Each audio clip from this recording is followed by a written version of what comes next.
Hey everyone, let us solve today's problem of the day, that is largest number formed from an array.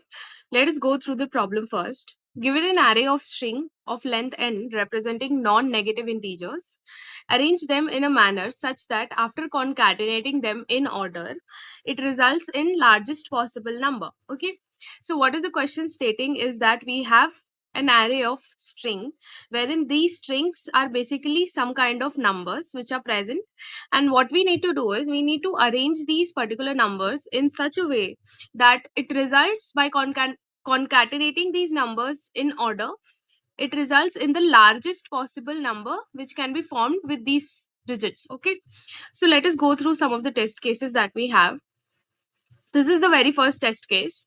So there can be endless basically there can be multiple instance of numbers which can be formed by changing the order of these elements, right? So for example, if I do not change the order of this element, so what is the number that I'll be getting? I will get 3303459, right? What if I change just the order of 30 and 34? So I'll get 3343059, right? So there are multiple instance, and there are multiple cases wherein we'll get different numbers. We need to choose the largest number that is possible, right? So let us go through some of the examples that we have. Let's take another example as 9 and 12. Okay, so let's say we have only two numbers inside our array. So what will happen if I concatenate and let this particular let this 9 be a and 12 be b? Okay, so let 9 be string A and 12 be string B. Okay. So what if I'm concatenating A plus B? What will I get? I will get 9, 1, 2, right? What if I concatenate B and then A? What will I get? I will get 129, right?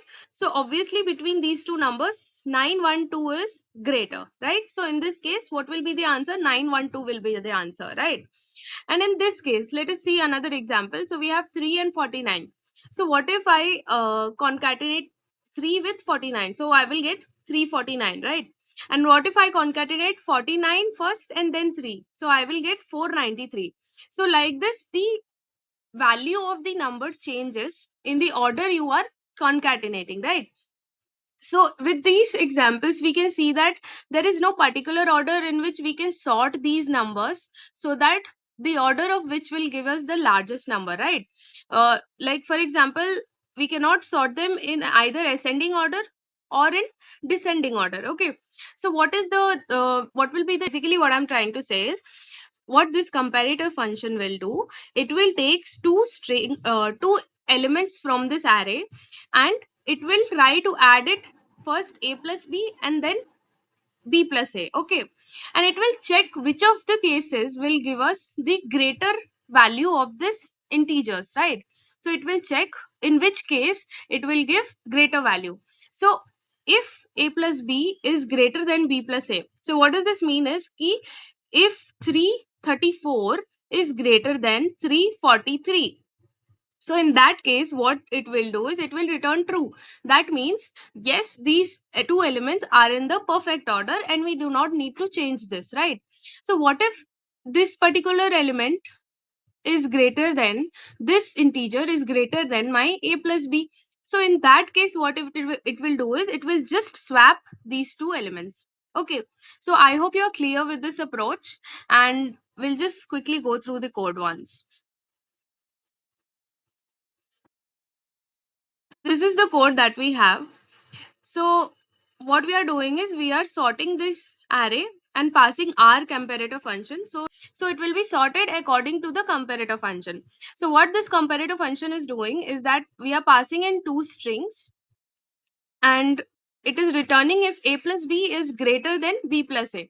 So if this is the case, then no swapping will be done, else it will just swap the numbers according to the sorting algorithm that is inbuilt, right?